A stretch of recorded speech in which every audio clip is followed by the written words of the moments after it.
Okay, let me share you the two books that I chose to do. The Little Red Hen and The Little Red Elf. Out of all of them, my personal favorite would have to be The Little Red Elf. I think just being closer to Christmas and stuff like that. It was just a cute, adorable little story. It's a cute little story about the little elf who plants a seed and to grow the Christmas tree and brings it in and does all the work to get ready for Christmas. And then when it comes to be Christmas, she's like, "Yes, everybody who wants to help me open these presents." And then they decide to come and help her, the reindeer, the penguin, and the little hare. But then she had enough. "You didn't want to help me with anything else. You didn't want to put out the cookies, the milk. You didn't want to do anything.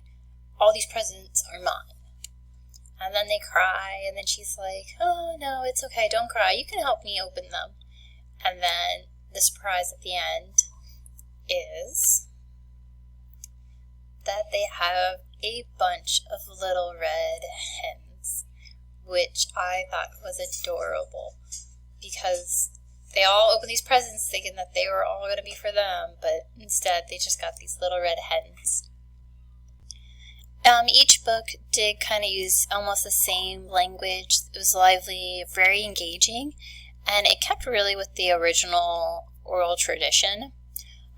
They just used different characters. It was a little bit different for the Little Red Hen, where it said like all the animals weren't helping with the baking and everything like that. And then, the hen stops them and says, "Hey, you didn't want to help me do all this work, so I'm going to eat this cake all by myself." And then the other guys realize that, hey, we should help out, we should do this, and then they all get to help eat the pie at the end.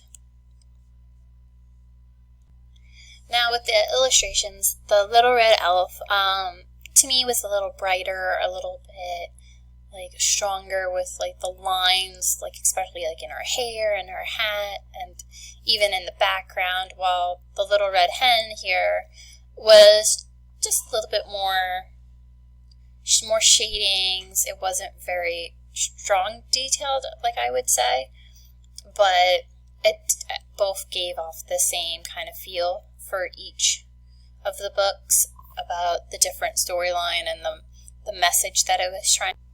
Now for the type of folk tales, I would put this under the Beast Tales, animals acting and talking like humans. And I know the one in the elf was more it kind of looked like the reindeer was more of a stuffed animal, but I would more put it towards that, they were acting like humans. And if anybody has kids, you ask them to do something and they're like, "No, I'm good," and then they want to have the cake and or help open Christmas presents, even though they didn't help set up the Christmas. Now for the author's notes, the Little Red Elf did not have any of the authored notes, but however, the Little Red Hen one did have a little bit about the tale going into about how it was popular and, the time frames of, it was 1907 edition, and it was a very cute little book. The illustrations were adorable. You can see looks like kind of brush strokes that they were doing for maybe water paints and stuff. Each book was really cute. Still my favorite is probably the Little Red Elf, but as you can tell, I got mine off of Epic, and they had a lot of different versions of it, and I just found the ones that were kind of close in page amount and in storyline itself. But each one is a little bit different, but they're adorable and would be good for any kid to read.